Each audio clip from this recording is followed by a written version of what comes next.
Welcome प्रिय छात्रों, आज हम समांतर श्रेणी के बारे में पढ़ेंगे, जिसके अंतर्गत जानेंगे कि श्रेणी क्या है तथा समांतर श्रेणी से संबंधित सूत्र क्या होते हैं तथा कुछ एग्जाम्पल्स के द्वारा समांतर श्रेणी पर अपनी समझ विकसित करने का प्रयास करेंगे। श्रेणी क्या है, तो इसके लिए हम कुछ अनुक्रम लेते हैं, कुछ सीक्वेंस लेते हैं। अनुक्रम का मतलब होता है सीक्वेंस। सीक्वेंस क्या है? सीक्वेंस एक संख्याओं का व्यवस्थित क्रम होता है जो कि एक लॉजिकल सूत्र के आधार पर लिखा होता है, व्यवस्थित होता है। तो यदि हम अनुक्रम देखें तो पहला अनुक्रम हमारा दिया हुआ है 3, 6, 9, 12।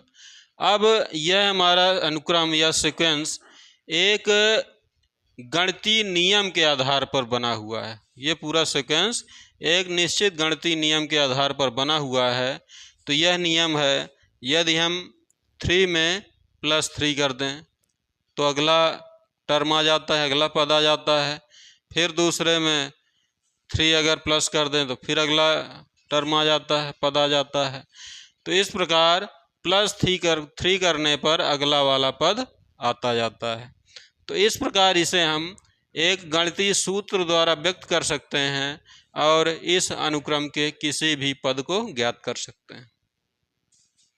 इसी तरह यदि हम दूसरा अनुक्रम लें 2, 6, 18, 54, यदि हम इसमें देखें तो प्रत्येक पद में 3 का मल्टीप्लाई किया गया है। प्रत्येक पद में 3 का मल्टीप्लाई करने पर अगला वाला पद हमें प्राप्त हो जाता है। इस प्रकार इस अनुक्रम को भी हम एक गणितीय सूत्र के द्वारा व्यक्त कर सकते हैं और इस अनुक्रम के किसी भी पद को हम प्राप्त कर सकते हैं। तो श्रेणी प्रोग्रेशन क्या है? श्रेणी एक विशेष पैटर्न का अनुसरण करने वाला सीक्वेंस है। श्रेणी एक क्या है? सीक्वेंस है जो एक विशेष पैटर्न का अनुसरण करता है, जिसके 90वें पद को गणितीय सूत्र द्वारा व्यक्त किया जा सकता है। सीक्वेंस और श्रेणी दोनों में केवल यही अंतर है, सीक्वेंस लॉजिकल फार्मूले पर लिखा होता है। सीक्वेंस में एक लॉजिकल फार्मूला, तार्किक फार्मूला कार्य करता है, जबकि श्रेणी में को हम इसके 90वें पद को गणितीय सूत्र द्वारा व्यक्त कर सकते हैं।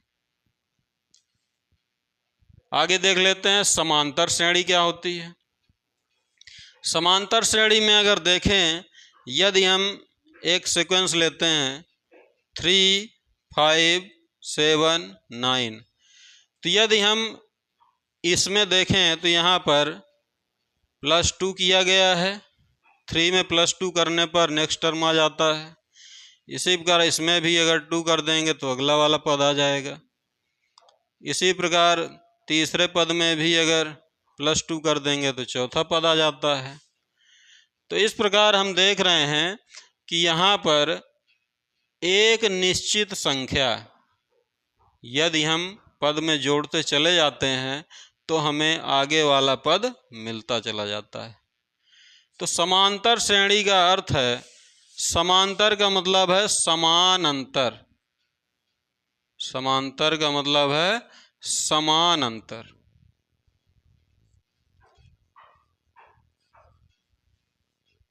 जब श्रेणी के 2 पदों के बीच सीक्वेंस में जो प्रत्येक संख्या होती है वह एक पद होती है।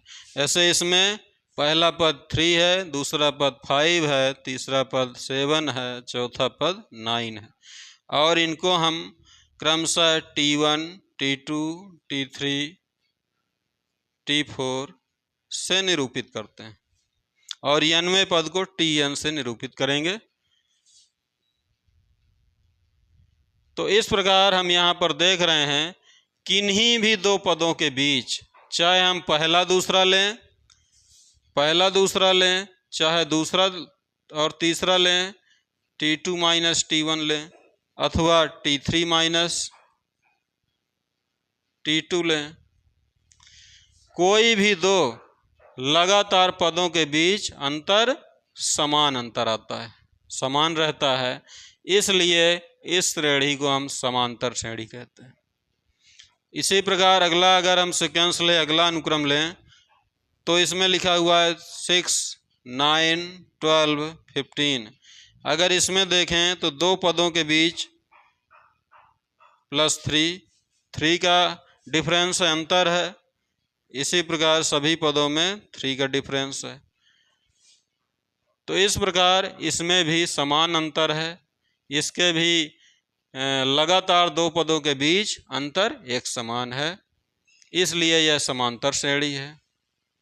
इसी प्रकार हम तीसरा सीक्वेंस अगर लेते हैं 5, 10, 15, 20, तो इसमें भी ये +5 किया गया है, इसमें फिर इसमें +5 किया गया है, +5 किया गया है। इसका अर्थ यह हुआ कि इन्हीं भी दो लगातार पदों के बीच अंतर एक समान है। इन्हीं भी दो लगातार पदों के बीच का अंतर एक समान है, इसलिए हम इस श्रेणी को समांतर श्रेणी कहते हैं। और इस समान अंतर को हम सार्वंतर कहते हैं। इस समान अंतर को हम सार्वंतर कहते हैं। इसे हम डी से प्रदर्शित करते हैं, इसे कहते हैं हम कॉमन डिफरेंस। जिसे हम सार्वंतर कहते हैं, डी से प्रदर्शित करते हैं। यदि हम इसका व्यापक रूप देखें तो इसका व्यापक रूप अगर देखेंगे तो यदि हम प्रथम पद ए मानते हैं, सार्वंतर डी मानते हैं, तथा पदों की संख्या अगर हम n मान लें, पदों की संख्या बराबर n मान लें, तो यह हमारी समांतर श्रेणी का व्यापक रूप हो जाएगा। ए हमारा प्रथम पद है और डी क्या है, हमारा सार्वंतर कॉमन डिफरेंस है। यदि हम प्रथम पद में ये डी प्लस कर देते हैं, पुनः डी प्लस करेंगे तो अगला पद आ जाएगा ए प्लस डी, ये 2d हो जाएगा। पुनः अगला पद, पुनः डी अगर प्लस कर देंगे तो ये हमारा आ जाएगा a + 3d। इस प्रकार हमारी यह श्रेणी बनती चली जाएगी। इसे हम श्रेणी का व्यापक रूप कहते हैं। अगर हम देखें तो यहाँ पर a हमारा प्रथम पद है, a + d हमारा दूसरा पद है, a + 2d ये हमारा तीसरा पद है। यदि यहाँ पर हम देखें पहले पद को तो यहाँ पर लिखा हुआ है a। इसी प्रकार दूसरा पद लिखा है a + d, a + d। यहाँ पर देख रहे हैं कि जब यहाँ 2 है तो यहाँ पर 1d है, जब यहाँ 1 था तो a + 0d है। इसी प्रकार यदि हम T3 देखें तो T3 क्या है, a + 2d है, a + 2d, यानी कि 3 - 1 है। यहाँ पर 2 का मतलब 3 - 1 और यहाँ पर 1 का मतलब 2 - 1। तो इस प्रकार यदि हम आगे वाले पद लिखें,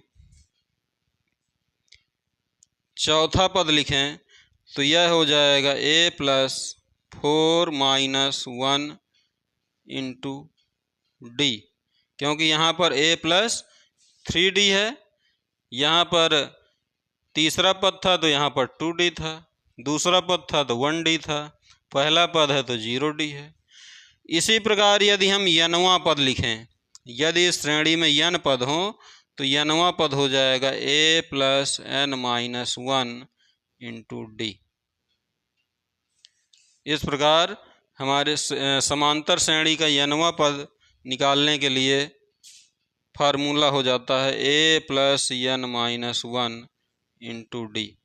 यह हमारी समांतर श्रेणी का व्यापक रूप है, a + d, a + 2d, और इसका n वां पद a + n - 1 × d हो जाता है। और आगे यदि देखें हम तो इस समांतर श्रेणी को प्राप्त करने के लिए प्रथम पद के अलावा अन्य पदों में इसके पूर्व में सार्वंतर को जोड़ने से अगला पद हमें प्राप्त हो जाएगा। यदि हम पहले पद को छोड़कर दूसरे पद में सार्वंतर जोड़ दें तो ये दूसरा पद आ जाएगा। तीसरे पद में दूसरे पद में जोड़ दें सार्वंतर तो तीसरा पद आ जाएगा। इसी प्रकार अगले पद को प्राप्त करने के लिए उसके पूर्व पद में सार्वंतर को प्लस कर दिया जाता है। तो इस प्रकार हमारी यह समांतर श्रेणी का व्यापक रूप प्राप्त हो जाएगा, जिसका n वां पद a + n-1 × d होता है। इस समांतर श्रेणी को कुछ प्रश्नों के द्वारा हम और अच्छी तरह समझने का प्रयास करते हैं। क्वेश्चन नंबर 1 दिया हुआ है AP यानी कि अर्थमेटिक प्रोग्रेशन समांतर श्रेणी को शॉर्ट में AP लिखते हैं। 1, 5, 9 और 13 का सर्वंतर ज्ञात कीजिए। तो सर्वंतर हमको मालूम है कि सर्वंतर क्या होता है, किन्हीं भी दो लगातार पदों के बीच का जो अंतर होता है वही सर्वंतर होता है। तो यदि हम इसमें देखें तो ये हमारा पहला पद T1 है, दूसरा पद T2 है, तीसरा पद T3 और ये चौथा पद हमारा T4 है। इसमें T1 देखें तो पहला पद हमारा दिया हुआ है 1 और दूसरा पद दिया हुआ है 5। अगर हम किन्हीं भी दो पदों के बीच का अंतर देखें यानी कि सार्वंतर D निकालें तो यह D बराबर हो जाएगा T2 - T1 = 5 - 1 = 4। तो यहाँ पर हमारा सार्वंतर D कॉमन डिफरेंस 4 आ जाएगा, यानी T2 - T1। किन्हीं भी दो लगातार पदों के बीच का जो अंतर होगा वही हमारा सार्वंतर होता है। क्वेश्चन नंबर 2 है 2, 5, 8, 11 ये समांतर श्रेणी दी हुई है, समांतर श्रेणी दी हुई है, इसका 7वां पद ज्ञात कीजिए। तो हमने देखा है कि समांतर श्रेणी के व्यापक रूप में श्रेणी का n वां पद a + n-1 × d होता है। तो यदि हम इसका 7वां पद ज्ञात करें तो यदि n वें पद का सूत्र होता है a + n-1 × d। यहाँ पर देखेंगे a = है हमारा 2 यह हमारा पहला पद 2 है, और यदि d निकालें तो ये T1 हमारा 2 है, T1 2 है और T2 5 है। तो d = हो जाएगा T2 - T1, T2 - T1 यानी 5 - 2 = 3। यदि हम यहाँ पर 7वां पद हमको मालूम करना है तो यानी कि n की जगह लिखेंगे 7, तो 7वां पद हो जाएगा T7 = a + 7, n की जगह 7 रखा है हमने, -1 × d की जगह है 3। तो ये हो जाएगा 2 + 6 × 3, तो ये 2 + 18 = 20। इसका अर्थ यह हुआ कि इस दी हुई श्रेणी का 7वां पद 20 हो जाएगा। फिर से देखते हैं, इस श्रेणी में पहला पद हमारा 2 था, दूसरा पद 5 था। इसका सार्वंतर देखेंगे, ये पहला पद 2 है, सार्वंतर D = T2 - T1, यानी कि दूसरे पद से पहले पद को घटा देंगे, अथवा कोई भी दो लगातार पदों के बीच का अंतर हम ज्ञात कर सकते हैं। तो T2 - T1 = 3 हो गया, और यहाँ पर 7वां पद हमें ज्ञात करना है तो T7, n की जगह 7 रख देंगे इस फार्मूले में, हमारा आंसर 20 आ जाएगा, अर्थात 7वां पद 20 होगा। अगला क्वेश्चन है 5, 8, 11, 14 का कौन सा पद 38 है। तो इसमें मान लेते हैं, माना n वां पद Tn = 13। मान लेते हैं कि n वां पद 38 है। तो यदि हम लिखें तो Tn = 38, Tn का फार्मूला लिखेंगे, Tn का मतलब n वां पद तो ये हो जाएगा a plus n minus 1 into D is equal to 38। अब यहाँ पर इस श्रेणी में देखेंगे तो पहला पद a इज इक्वल टू 5 है और d इज इक्वल टू, दूसरा टर्म ये है, पहला पद ये है, तो ये हो जाएगा T2 माइनस T1। यह है हमारा T1 और ये हो गया हमारा T2। तो ये आ जाएगा 8 minus 5 is equal to 3। a is equal to 5 रखते हैं, n माइनस 1 इंटू डी की वैल्यू यहाँ पर 3 है, तो इज इक्वल टू 38। तो ये और सॉल्व करेंगे इसे, तो 5 plus 3n minus 3 is equal to 38। तो 5 माइनस 3 2 हो जाएगा, तो 3n is equal to 38 minus 2 हो जाएगा। 38 माइनस 2 करेंगे तो ये आ जाएगा 36। तो n इज इक्वल टू 36/3, तो ये आ जाएगा हमारा 12। इसका मतलब इस श्रेणी का 12वां पद 38 होगा। यहाँ पर फिर से देख लेते हैं, श्रेणी दी हुई हमारी 5, 8, 11, 14 का कौन सा पद 38 है। यहाँ पर a इज इक्वल टू 5 है। इसमें यदि हम देखेंगे d यानी कि दूसरे पद से पहले पद को माइनस कर देंगे तो 8 माइनस 5 इज इक्वल टू 3 हो गया। अब मान लेते हैं इसका n वां पद 38 है, तो यहाँ पर a plus n minus 1 into D is equal to 38। तो a की जगह 5 हो गया plus n minus 1 into 3 is equal to 38। तो 5 प्लस 3 का मल्टीप्लाई करेंगे 3n minus 3 is equal to 38 हो गया। तो यहाँ 5 माइनस 3 हो जाएगा, तो 5 माइनस 3 2 हो जाएगा, 3n is equal to 38 minus 2। तो इस प्रकार n इज इक्वल टू 12 आ जाएगा, यानी कि जो हमारा 12वां पद होगा वह 38। अगला क्वेश्चन दिया हुआ है 18x y and minus 3 in AP, यानी कि ये 4 पद हैं, ये समांतर श्रेणी में हैं। तो x प्लस वाई का मान ज्ञात करना है। दिया हुआ है हमारे पास 18x y एंड माइनस 3, ये हमारे 4 पद हैं, ये समांतर श्रेणी में हैं।